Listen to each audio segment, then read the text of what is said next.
पिछले वीडियो में आपको ग्रेविटेशन पर कुछ प्रॉब्लम भी बताए गए थे, कुछ एप्लीकेशन भी दिए गए थे जिसमें ग्रेविटेशन पोटेंशियल और पोटेंशियल एनर्जी के साथ साथ ग्रेविटेशन फील्ड इंटेंसिटी पर डिस्कशन हुआ था। उसमें आपने देखा था लास्ट में कि gravitation potential due to circular disc या gravitation potential due to solid sphere, इस तरह से हॉलो स्फीयर, इन पर डिस्कशन हुआ था। लास्ट में आपने ये क्लोज किया था, जैसे ये सर्कुलर डिस्क लिया गया ये, और gravitation potential due to circular disc से मेजर किया गया।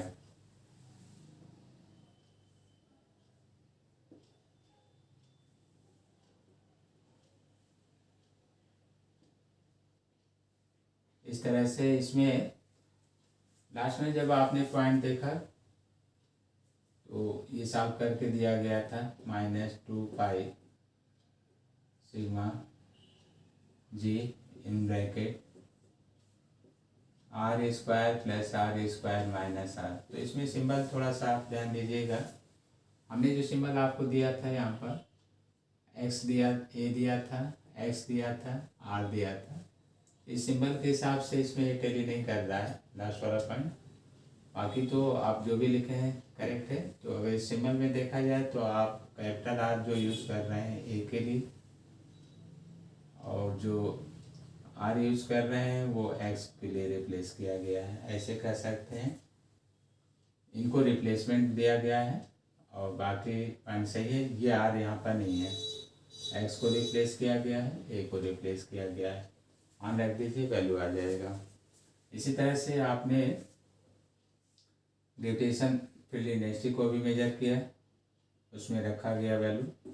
आई को हमने कहा था कि इसमें आप पॉजिटिव भी ले सकते हैं, डायरेक्शन को शो करता है निगेटिव वाली वैल्यू। तो 2 सिग्मा जी 1 - cos थीटा याद करने का अच्छा तरीका है। यहाँ पर थीटा कोई एलिमेंट्री मास है और इस पॉइंट पर आप ग्रेविटेशन फील्ड इंटेंसिटी मेजर कर रहे हैं, सेंटर है, ये कोई ऑब्जेक्ट पॉइंट है जिस पर मास आपने dm लिया था, ये सर्कुलर डिस्क है। तो cos थीटा को आप शॉर्ट में रख सकते हैं x/r, या जो भी इसका फंक्शन है यहाँ पर, इसके हिसाब से अगर आप लिख रहे हैं तो ये कैपिटल R है, स्मॉल r है, और इसका कोई दूसरा नाम रख दीजिए जो भी आवश्यक हो, p या कोई भी नाम। तो इस हिसाब से आप यहाँ पर r/p या ये रूट वाली वैल्यू रख सकते हैं। cos थीटा r/p या r/, अभी रूट में r² + r² आप यूज़ कर सकते हैं, रखकर सॉल्व कर लीजिए। तो gravitation potential, gravitation field intensity, ये सब आपको बता दिए गए हैं। कुछ इसमें टॉपिक ऐसे भी हैं जैसे ग्रेविटेशन पोटेंशियल एनर्जी के बाद या ग्रेविटेशन फील्ड इंटेंसिटी जो भी आपने मेजर किया,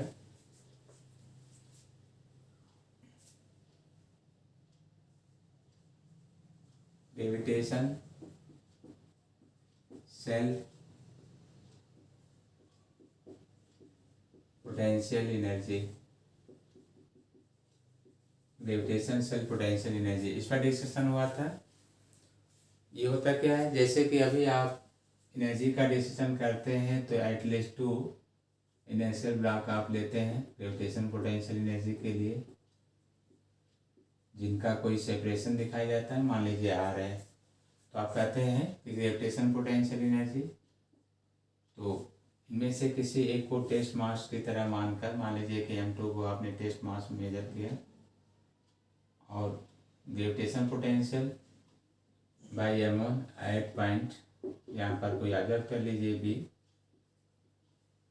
तो अब आप gravitation potential at point B due to m1 ये रखकर सॉल्व करते हैं, या फाइनल जो मान आता है वो आप रिटर्न ऐसे करते हैं J m1 m2/r, gravitation potential energy आप ये सॉल्व कर लेते हैं। लेकिन यहाँ पर लिखा है ग्रेविटेशन सेल्फ पोटेंशियल एनर्जी, अर्थात अब की बार आपको एक सिंगल ही कोई बॉडी या ऑब्जेक्ट दिखाया जा रहा है जिसकी पोटेंशियल एनर्जी, सेल्फ मतलब आप जानते ही हैं अपना स्वतः, इसकी पोटेंशियल एनर्जी आपको डिफाइन करना है। तो कैसे करेंगे, या इसका मान कितना होता है। Gravitation self potential energy, gravitation self potential energy, इस पर डिस्कशन है।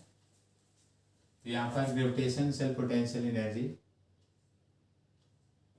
ये देखिए ग्रेविटेशन सेल्फ पोटेंशियल एनर्जी, जब आप इसको मेजर करेंगे तो यहाँ कहा गया है कि जो आप सिस्टम बना रहे हैं उसी का 2 पार्ट कर लीजिए। जैसे मान लीजिए कि ये इधर कोई सॉलिड पार्ट है, इसका ये मास m मान लीजिए, इनर पार्ट का मास m आपने ले लिया, और इसका कोई एक आउटर ऑब्जर्व पॉइंट ले लीजिए जिसको आप इंटीग्रेट करने जा रहे हैं, उसका कोई थिकनेस होगा, कोई मास होगा।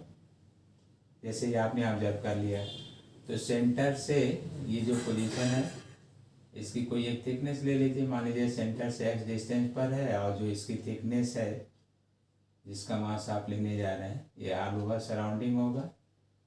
ये हम ड्रा नहीं कर रहे हैं, या ऐसे दिखा दिया जा रहा है। तो ये जो थिकनेस आप देख रहे हैं इसका कोई मास है dm, और इसकी जो थिकनेस है वो dx है। तो इस तरह से इसकी एक लिमिट ली जाती है लोअर और अपर की। जैसे x की कोई लोअर वैल्यू होगी और फिर इसकी कोई अपर वैल्यू होगी जो सरफेस तक होगा। मैक्सिमम रेडियस सेंटर से इसका हम r मान ले रहे हैं। तब आप इसके मास को m ले लेते हैं, इसके मास को dm लिखते हैं। तो इंटीग्रेशन प्रोसेस वही है, रख कर आप इनको सॉल्व कर लेते हैं। जैसे कि g m इंटू dm अपान, अब यहाँ पर जो पोजीशन है इसका dm का, यहाँ से सेंटर से आपने x दिखाया है, लिमिट है सेंटर से अगर आप ले रहे हैं, सेंटर से r तक का ये डिस्कशन है। तो ये सॉल्व करने पर ग्रेविटेशन पोटेंशियल एनर्जी या self potential energy -3/5 g m²/r ये आता है। तो आपको याद कर लेना है gravitation self potential energy due to self inertia, जिसमें टोटल मास हम कैपिटल लिखे हैं, मास यहाँ पर लिखा है total mass of rigid body, ये लिखा गया है। तो इसको हम सॉल्व करके और ये मान प्राप्त कर लेते हैं। इसी को कहा गया है ग्रेविटेशन सेल्फ पोटेंशियल एनर्जी। तो ये आपने देखा चालू होगा, लेकिन ये कई चैप्टरों में है। आप चाहें तो इलेक्ट्रोस्टेट में भी कर सकते हैं इसको। इलेक्ट्रोस्टेट में अगर आप डिस्कशन करते हैं, जैसे कोई कंडक्टिंग बॉडी है, उस पर चार्ज है, मान लीजिए कि ये कोई सॉलिड स्फीयर है और इस पर आपने कोई चार्ज दिया है, क्यू है, सॉलिड स्फीयर है, तो इसका सेल्फ इलेक्ट्रोस्टैटिक पोटेंशियल एनर्जी होगा। जैसा कि अभी आपने ग्रेविटेशन का देखा, इसका सेल्फ इलेक्ट्रोस्टैटिक पोटेंशियल एनर्जी होगा। तो यहाँ पर ई शब्द है, पॉजिटिव दिए हैं तो ये पॉजिटिव होगा। और याद करने का तरीका ये है कि अगर आपने यहाँ पर -3/5 gm²/r लिखा था, तो ये कांस्टेंट चेंज होगा, रिप्लेस होगा किससे, तो 1/4πε0 से रिप्लेस हो जाएगा। मास की जगह पर चार्ज का रिप्लेसमेंट आ जाएगा, आर तो आर ही रहेगा, आप इसका भी रेडियस आर मान लीजिए। तो इलेक्ट्रोस्टैटिक सेल्फ पोटेंशियल एनर्जी अगर ये पॉजिटिव चार्ज का है तो 1/4πε0 ये कांस्टेंट रिप्लेस हो गया, इंटू 3/5 ये मास रिप्लेस हो गया अपॉन आर। इतना जूल आप लिख सकते हैं अगर चार्ज को अगर कूलम में ले लिया जाए। आर रेडियस आप स्क्वायर, बाकी आप जानते हैं कांस्टेंट है, इसकी वैल्यू आपको याद भी होगी 9×10⁹ इस तरह से यूज कर सकते हैं, न्यूटन मीटर स्क्वायर पर coulomb square.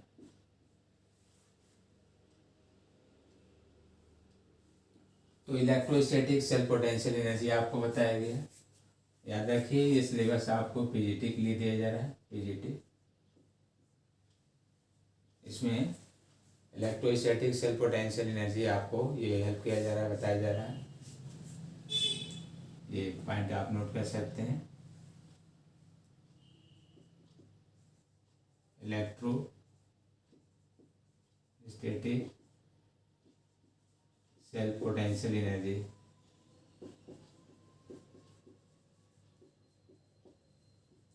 Self potential energy ये आपको डिस्कशन में दिया गया है। तो सेल्फ पोटेंशियल एनर्जी आप कैपेसिटर का भी पढ़ते हैं, जिसमें हाफ से भी स्क्वायर लिखा जाता है। तो अलग अलग चैप्टरों में है इसका रोल। सेल्फ पोटेंशियल एनर्जी आप कैपेसिटर का भी देखते हैं। जैसे पैरेलल प्लेट कैपेसिटर ले लीजिए, तो इसकी सेल्फ पोटेंशियल एनर्जी इस पर चार्ज के टर्म में मान लीजिए क्यू है, कैपेसिटेंसी है, पोटेंशियल डिफरेंस भी है। तो आप लिखते हैं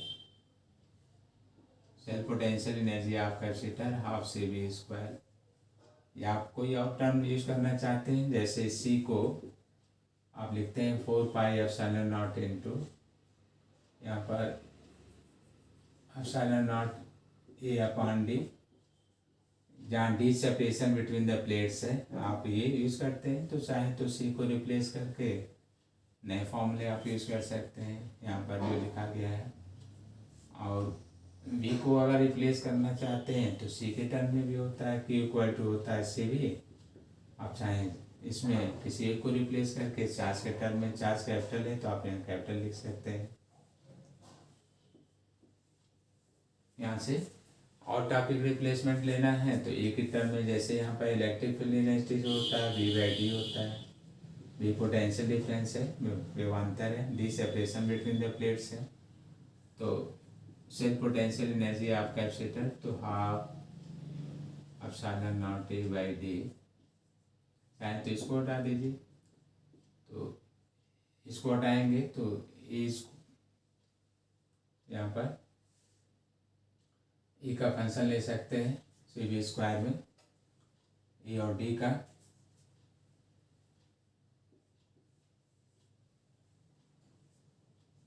किसी एक पार्ट में जिसको भी आप यूज करना चाहें, ऐसे हटाइए तो देखिए स्क्वायर हो जाएगा, ये डी स्क्वायर हो जाएगा। इस तरह से कोई वैल्यू आप लिख सकते हैं। एक डी अगर कैंसिल करते हैं तो देखिए एनर्जी क्या आ रही है, हाफ ε0। इसको आप वॉल्यूम के टर्म में ले लीजिए, e square into A/d। Volume occupied by the specific position of capacitor, तो इसको आप रिप्लेस भी कर सकते हैं, A/d हाफ ε0 स्क्वायर। इसको आप एनर्जी डेंसिटी करते हैं, ऊर्जा घनत्व करते हैं। तो एनर्जी डेंसिटी हाफ ε0 स्क्वायर के इक्वल आ गई। तो आपने ये ऊर्जा घनत्व प्राप्त कर लिया। या सेल्फ एनर्जी की बात था, तो self energy in unit volume of capacitor तो हाफ ε0 स्क्वायर के इक्वल होगा। तो इसको रखकर आप सॉल्व कर सकते हैं। तो आज आपको हमने पीजीटी के सिलेबस में ग्रेविटेशन के जो एक्स्ट्रा पॉइंट है उन पर डिस्कशन किया कि किस तरह से आपको तैयार करने हैं। आज मैं अलग से एक चैप्टर रीड कराने के लिए दे रहा हूँ, जिसमें सिंपल हार्मोनिक मोशन। फिर से बीच में हम आपको इलास्टिसिटी पर भी पीजीटी के जो टॉपिक है वो देंगे और उन पर डिस्कशन किया जाएगा। जैसे हमने पहले भी बताया है, कैंटिलीवर या उनके जो पार्ट्स हैं उन पर डिस्कशन होंगे। और नेक्स्ट चैप्टर आपको दिया जा रहा है simple harmonic motion. Simple harmonic motion,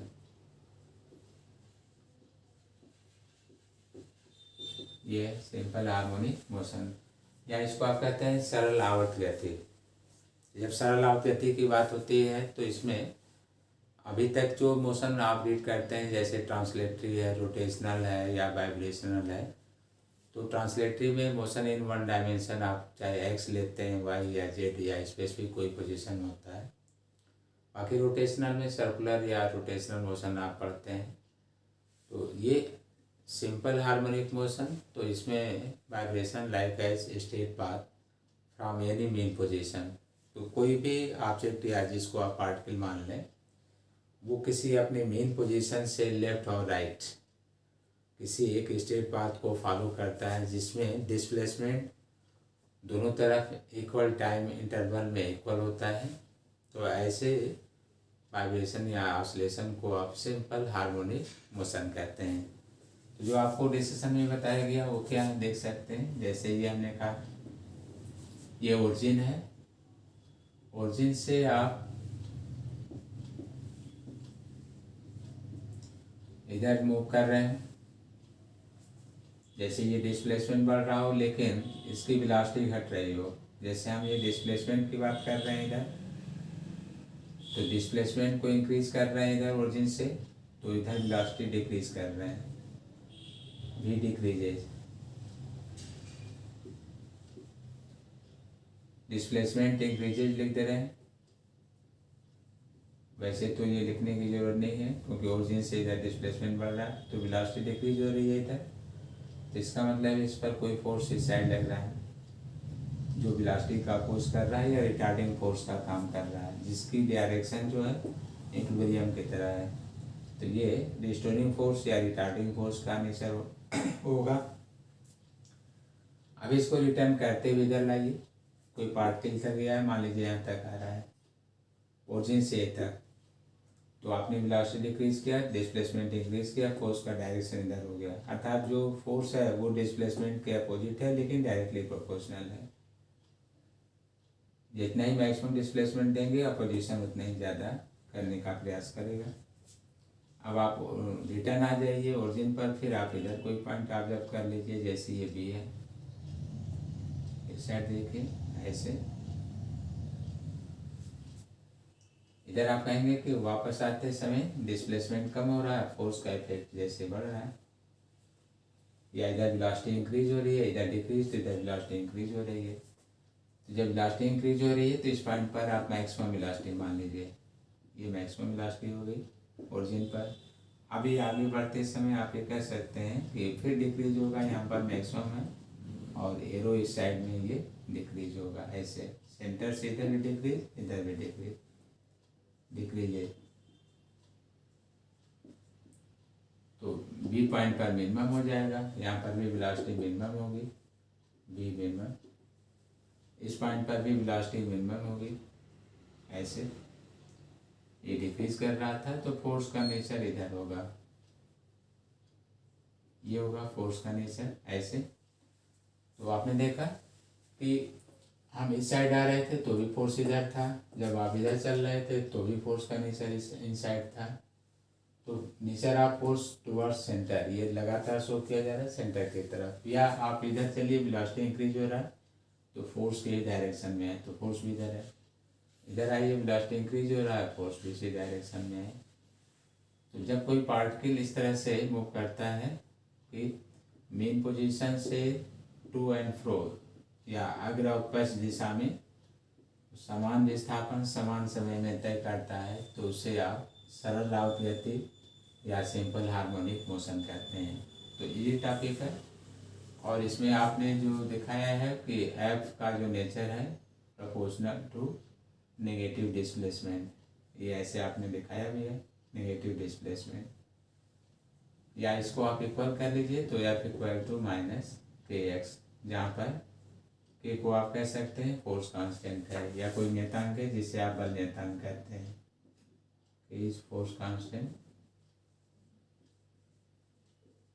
force constant या बल नियतांक है, और की वेरिएबल है, ये अलग अलग कंडीशन में इसका मान अलग अलग हो सकता है। तो कह सकते हैं कि के जो है वेरिएबल,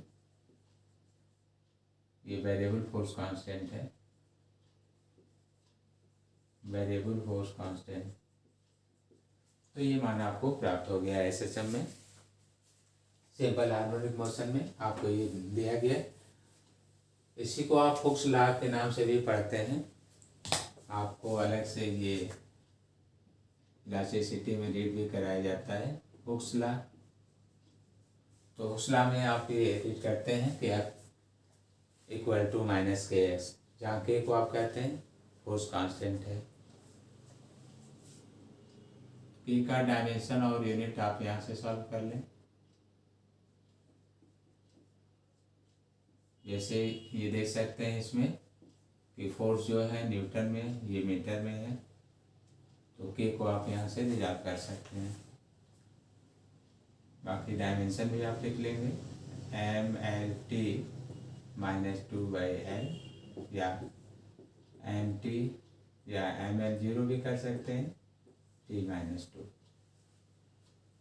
और वेरिएबल है। इसका कोई ग्राफ आपको दिया जाए तो आप ऐसे ग्राफ प्लॉट कर सकते हैं एफ ऑफ के का। जैसे आप पढ़ते हैं y = mx, ये देखिए तो अगर यहाँ पर -mx किया जाए तो इसका ये फॉलो करता है straight line passing through origin from coordinate second and fourth.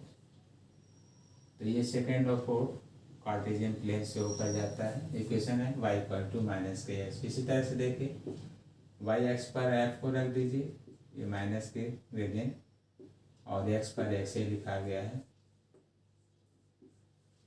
तो ये लाइन जो है y एक्स पर फोर्स हो गया, x एक्स पर डिस्प्लेसमेंट हो गया। तो आप कह सकते हैं कि ये जो ग्राफ या लाइन खींचा गया है f = -kx होगा ये। तो आपने ये वैल्यू लिखा और इसके में कह सकते हैं कि क्या थ्योरी प्राप्त होगी अकॉर्डिंग टू उसला रिस्टोरिंग फोर्स है। एफ को नाम दिया गया है रिस्टोरिंग फोर्स या प्रत्यानयन बल, जो जिसकी दिशा शाम की तरफ है। तो सरल अवगति में प्रत्यानयन बल का मान विस्थापन के ऋणात्मक मान के अनुपाती होता है। तो इस तरह से ये डेफिनेशन भी आप लिख सकते हैं और इसका ये मान प्राप्त होगा। नेक्स्ट देखिए, जैसे चैप्टर जो शुरू किया गया है इसका पार्ट अलग अलग करके देखें। सिंपल हार्मोनिक मोशन में हम जो मेन पार्ट इसका पीरियाडिक मोशन का भी डिस्कशन किया जाता है। पीरियाडिक मोशन जिसको आप आवर्त गति कहते हैं, आवर्त गति। तो आवर्त गति में कहा गया है कि repeated same path in regular time interval. बहुत छोटा लाइन है। कोई भी कण इस प्रकार गति करता है किसी पथ पर जिसमें कि वो एक ही पथ को एक निश्चित समय अंतराल में बार बार रिपीट करता है। तो जो शब्द इसमें जो मेन पॉइंट दिया जा रहा है वो repetition for same time interval, अर्थात पथ को रिपीट भी करना है लेकिन टाइम इंटरवल उसका इक्वल होना चाहिए। जो पहली बार में टाइम लगा और दूसरी बार में, तीसरी बार में। तो इस पर जो है नाम दे दिया गया टाइम पीरियड। जैसे आप पढ़ते हैं उसी तरह से पीरियाडिक मोशन का डिसीजन किया गया। अब एग्जांपल में आपको दिया जाता है कि जैसे रोटेशन ऑफ अर्थ है अबाउट ऑन इट्स एक्सिस, या आप जो है rotation of earth around sun, दोनों ले सकते हैं। अर्थ का आपने ध्रुवीय अक्ष के परितः घूमना या सन के अराउंड जो है किसी ऑर्बिट में रोटेट करना। तो ये पीरियाडिक मोशन हो गया। पीरियाडिक मोशन में उदाहरण तो आपको अभी हमने दिया। इसी तरह से निडिल ऑफ वॉच भी कह सकते हैं। घड़ी की सुई का लगातार किसी कक्षक में परिक्रमण करना। इसमें एक पॉइंट ध्यान देना है कि डायरेक्शन सेल्फ रिवर्स नहीं होता है। जैसे किसी उपग्रह का पृथ्वी का परिक्रमण करना या किसी ग्रह का किसी स्टार का के सापेक्ष परिक्रमण करना, तो इनमें से वापस नहीं, पाथ जो फॉलो हो रहा है डेफिनेट तो है लेकिन डायरेक्शन जो है सेल्फ रिवर्स नहीं होना चाहिए, बैक नहीं होता है, सेल्फ रिवर्स नहीं।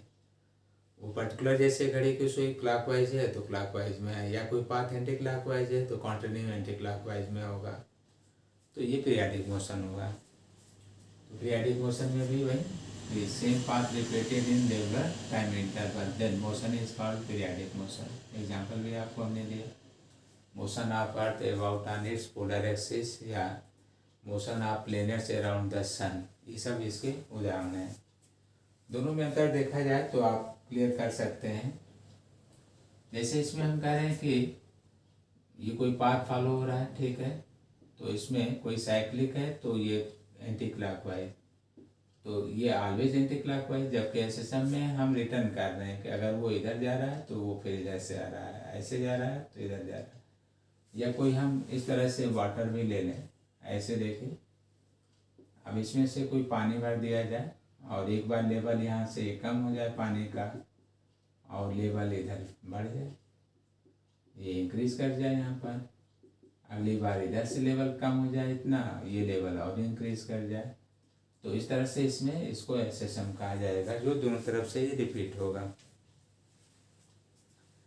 तो पीरियाडिक मोशन और SSM में अंतर आपको क्लियर हो गया होगा।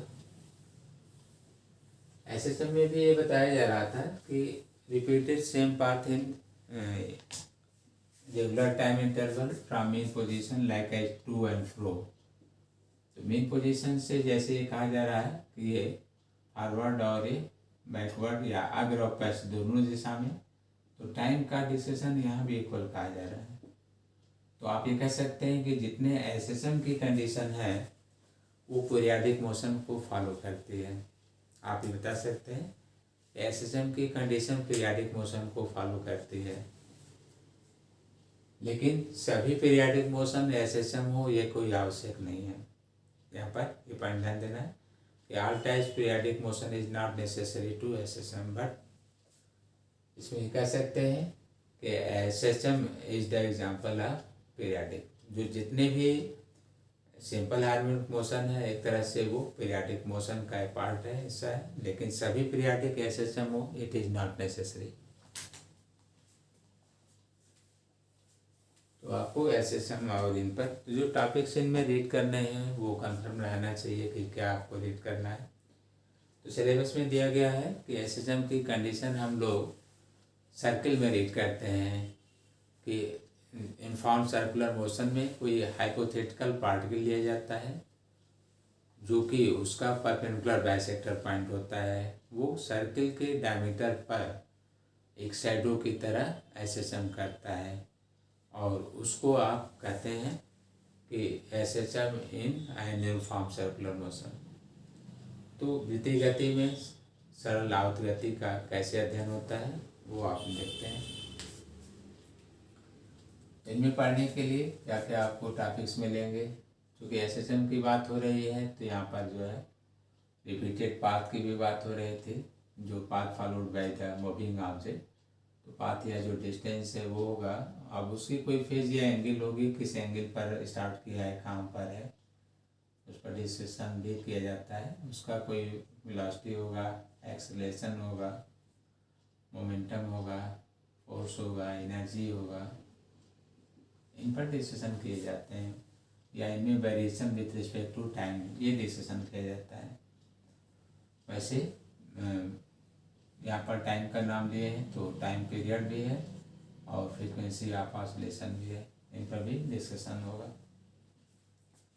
तो हम लेते हैं सबसे पहले SSM in uniform circular motion. तो आप देख सकते हैं कि ये कोई सर्किल हमने मान लीजिए ड्रॉ कर दिया।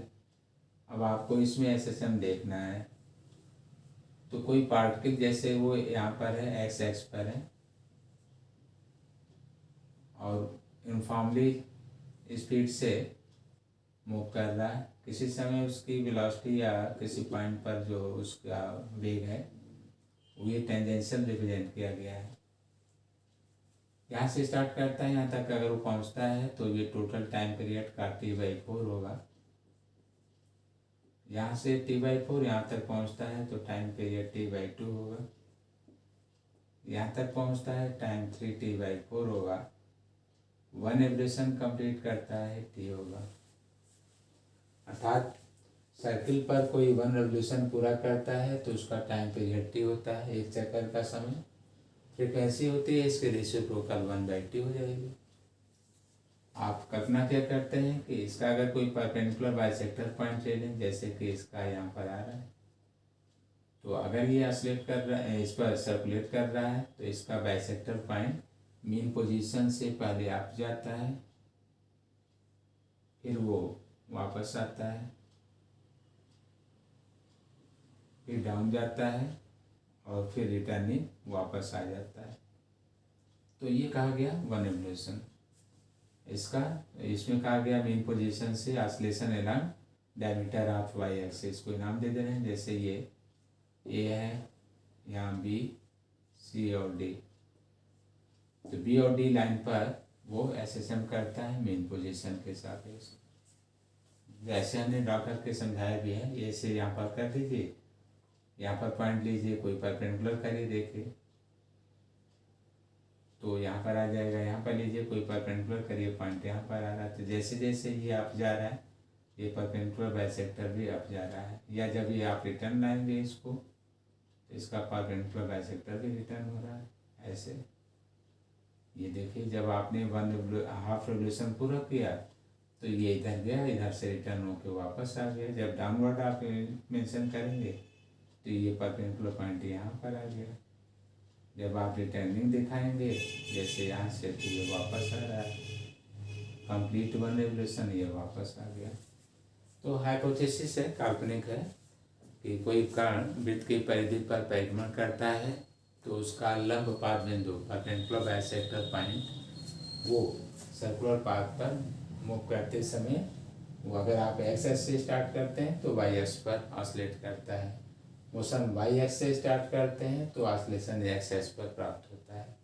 तो हमने जो सपोज किया है रियल पार्टिकल एक्स एक्सिस से स्टार्ट किया है, तो एसएचएम हम वाई मतलब कि वो वर्टिकल डायमीटर पर ले रहे हैं। तो वर्टिकल पर डिस्प्लेसमेंट अगर हम वाई मान लें तो जब आप इसको सॉल्व करते हैं जैसे ये डिस्प्लेसमेंट ओरिजिन से पार्टिकल को आपने कह दिया यहाँ पर आ गया है, तो परपेंडिकुलर बाइसेक्टर पॉइंट देख लीजिए, यहाँ से परपेंडिकुलर करके वो यहाँ पर आ गया ओरिजिन से यहाँ पर। काल्पनिक है, रियल पार्टिकल यहाँ से यहाँ पर आया है ये। तो आप इसका डिस्प्लेसमेंट निकाल सकते हैं, ये अगर ये थीटा मूव किया है तो ये भी थीटा होगा, ओरिजिन है। आप ये डिस्प्लेसमेंट निकालना चाहते हैं वो भी को रेडियस के टर्म में या एम्पलीट्यूड के टर्म में ले सकते हैं। तो देखिए sine theta Y by A या Y equal to A sine theta, theta को रिप्लेस करके मान लीजिए कि जो एंगुलर वेलोसिटी है ओमेगा है, टाइम टेकन टी है, तो थीटा रिप्लेस हो जाएगा। आप कह सकते हैं यहाँ से theta equal to omega T. तो आपने डिस्प्लेसमेंट निकाल लिया Y equal to A sine omega T. यहाँ पर ये कहा जाता है कि ए रेडियस ऑफ सर्किल है, लेकिन दूसरा नाम आप एसएसएम के लिए आयाम भी कहते हैं या एम्पलीट्यूड कहते हैं, amplitude of circle, amplitude of circle. तो सर्किल का ये आयाम या एम्पलीट्यूड ऑफ एसएसएम ले लीजिए जो कि सर्किल का रेडियस है। Amplitude of SSM equal to radius of circle, radius of circle, तो ये सर्किल का रेडियस है। मैक्सिमम डिस्प्लेसमेंट के लिए इसको आप 1 कर दीजिए, तो y इक्वल टू ये मैक्सिमम डिस्प्लेसमेंट होगा क्योंकि आपने इसको 1 ले लिया है। अधिकतम विस्थापन, तो ये पार्टिकल अधिक से अधिक यहाँ तक जाएगा वापस आ जाएगा। हम इसका कोई वेव फंक्शन ड्रा करना चाहते हैं तो ऐसे ड्रा कर दिया जाता है, वेव फंक्शन ओरिजिन से लेकर यहाँ पर ये प्रयास किया जाता है कि मैक्सिमम डिस्प्लेसमेंट शो करता हो, जैसे ये लाइन। तो आप ओरिजिन से इस तरह से ड्रा करके ये यूज़ कर लेते हैं, एसएसएम की कोई फॉलो कंडीशन दिखा देते हैं। इसी तरह से जब वो डाउनवर्ड रिटर्न आता है तो यहाँ पर आपको एक लिमिट मिल जाती है जिसको आप ड्रा कर लेते हैं, और नेक्स्ट ऑसिलेशन के लिए आप उसको रिपीट करते हैं, अगला ऑसिलेशन आप उसको शो करते हैं। जैसे ये प्लस है तो इधर आप माइनस ए दिखाते हैं। स्टार्टिंग यहाँ 0 पर है तो ये t/4 पर हो गया टाइम, यहाँ पर टाइम आपका t/2 आ जाता है, यहाँ पर टाइम 3t/4 आता है, यहाँ पर टाइम t आ जाता है। तो कैसे हम यूज़ कर रहे हैं, तो ये कहा जा रहा है कि जब वो मैक्सिमम डिस्प्लेसमेंट है उस समय वो ये ए से बी पर आया है, जो टोटल टाइम का देखिए यहाँ 1/4 है, टोटल सर्कमस्टेंस की जो ये 1/4 डिस्टेंस है उसका टाइम t/4 आएगा। इसी तरह से जब वो सी पर आ जाएगा तो ये हाफ है, तो टोटल टाइम का ये हाफ लिखा गया है। यहाँ पर और आगे बढ़ा तो आप कह सकते हैं कि t/2 में आप 3t/4 ऐड कर दीजिए तो ये माना जाएगा। वापस आया 1 रेवोल्यूशन पूरा हो गया तो t लिख दिए। और चाहें तो आप इसमें ले सकते हैं, जैसे फेज डिफरेंस की बात है तो यहाँ से जब यहाँ पहुँचा है t/4 पर तो 90 एंगल मूव किया है, 90 को π/2 करते हैं। जब वो सी पर गया है तो पाई रेडियन मूव किया है t/2 पर, इसी तरह से डाउनवर्ड गया है तो आप कर सकते हैं 3π/2 है, कंप्लीट किया तो 2π है। तो आप एंगुलर पोजीशन भी डायरेक्ट इसको रखकर ज्ञात कर सकते हैं या इनका अध्ययन कर सकते हैं। तो आपको हमने डिस्प्लेसमेंट बताया और उसकी मैक्सिमम डिस्प्लेसमेंट की पोजीशन को दिखाया कैसे ले सकते हैं। डिस्प्लेसमेंट किसी पर्टिकुलर पॉइंट पर निकालना भी है तो आप सॉल्व कर सकते हैं, इजी है, कोई प्रॉब्लम है नहीं इसमें खास तौर से। जैसे आपसे कहा जाए y = a sin ωt, तो ओमेगा पढ़े हैं टाइम पीरियड के लिए 2π/t होता है, आप यहाँ रख दीजिए। तो y = a sin 2π/t × t। अब आपसे कहा जाए कि SHM में ओरिजिन से मान लीजिए कि जो टाइम टेकन है वो t/2 है, तो बताइए उस समय डिस्प्लेसमेंट क्या होगा, तो आप यहाँ रख दीजिए। तो y = a sin 2π/t, t का मान रख दीजिए t/2, t कैंसिल हो गया, sin π 0, तो टोटल वैल्यू 0, अर्थात जिस समय टाइम आप t/2 ले रहे हैं डिस्प्लेसमेंट 0, देखिए यहाँ 0 दिखाया गया है क्योंकि ओरिजिन से आप डिस्प्लेसमेंट ले रहे हैं और डाउन ले रहे हैं, यहाँ पर एक्स एक्सिस पर 0। तो जब आप इसको सॉल्व कर लिए, लेकिन कभी ऐसा भी आपको दिया जाता है कि पार्टिकल ओरिजिन से स्टार्ट नहीं कर रहा है, तो इस तरह की कंडीशन होती है कि पार्टिकल अगर ओरिजिन से स्टार्ट नहीं करता है, तो देखिए पार्टिकल ओरिजिन से स्टार्ट नहीं करता है तो आप ये सिस्टम ले सकते हैं, जैसे ये मान लीजिए पार्टिकल आप यहाँ से लेना चाहते हैं, स्टार्ट यहाँ से कर रहा है और मूव करते हुए इस पॉइंट पर आया है बी पर, ये बी पॉइंट है,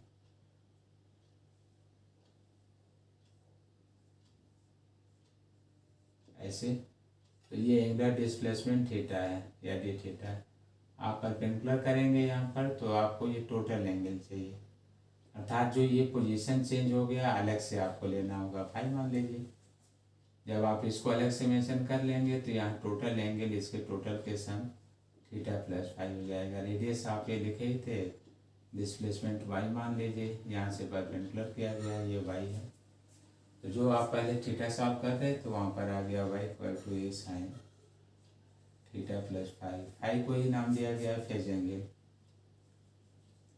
फेज एंगल ये नाम दे दिया गया और ये आपने सॉल्व कर लिया। थीटा भी आपने लिखा था ωt, मान लीजिए कि ए से बी तक जाने में एंगल जो वेलोसिटी है वो ओमेगा है, टाइम टेकन t है, तो आप रख दें तो ये आ जाएगा a sin ωt+5,